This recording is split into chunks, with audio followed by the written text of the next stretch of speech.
Happy 4th of July. Happy summer. Happy everything.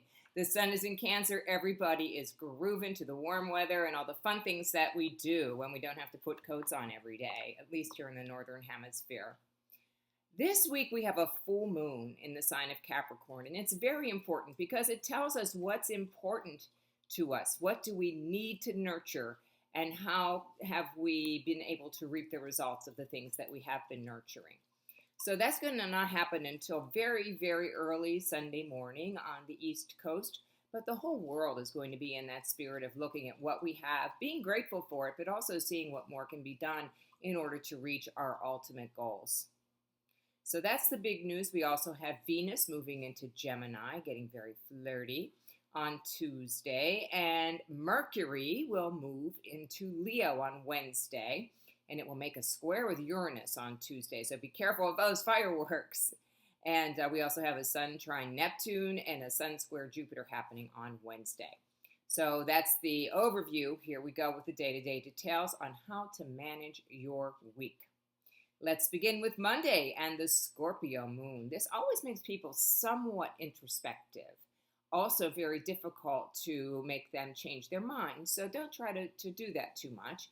And in your own life, see what you need to do to make something out of nothing, and not in a negative way, but to take the things on hand and make something really spectacular out of them. Not taking some little slight or something and blowing it up into a major argument. That's a whole other way. So you want to be able to show Scorpio's ultimate transformative creativity by using its energy to do exactly that, to make something out of but almost nothing when you work on Monday. You also have a trine to the Sun and a trine to Neptune. This is very beautiful. It is a gorgeous, emotionally oriented, being in touch with the way that we feel kind of energy, and it will allow us to express our feelings through what we do with our work. So Monday's a pretty good day for work if you're not taking the full holiday weekend. Tuesday is the 4th of July holiday, and as I said, we will have Venus moving into Gemini. Venus in Gemini makes people much more talkative, sort of tricky in the way that they have their interpersonal dealings, so be careful about that. But if you're in sales, this is a really good energy for you, and also anything that has to do with writing or presenting or speaking. It allows the thoughts that convey feelings to turn on beautiful nuances of creativity. So that's a wonderful thing about Venus and Gemini. And then we'll also have Mercury in a square to Uranus on Tuesday evening. I would say be careful with the fireworks. The Uranus always creates a explosive energy. And, Mercury, just be very careful with them in a square like that. Uranus might want a little bit more. So if there's someone at your party who wants to make it bigger, better, and more boom boomish, maybe hold them back a little. Okay. So the moon will go void, of course, at 9:34 p.m. on Tuesday and move into the sign of Sagittarius on Wednesday at 1:08 a.m. And we will have Mercury moving into Leo. This takes away that really broody, emotional kind of expression and brings it more into a forward, what can we do to get this done kind of attitude, and that would be more Leo-esque. We also have the Sun trine Neptune and the Sun square Jupiter on Wednesday. So this is another excellent day to work. So just get back out there as soon as the holiday's over and, get your stuff done.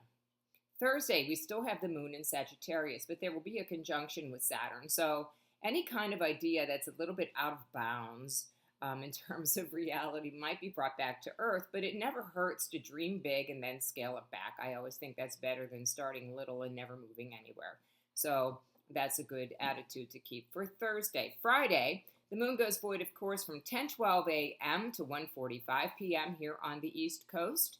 So be aware of that period of time. You're going to want to avoid important meetings and stick to the idea of cleaning things up, finishing something before the moon moves on into Capricorn at 1:45 p.m. Mercury and Venus will be in a sextile, though.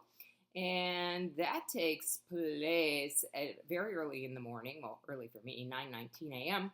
So you can use that, at least in the morning time, to allow your ideas and your feelings to convey. Maybe you ask somebody out on a date, or in business, invite someone to participate in a seminar that you're holding, something of that nature.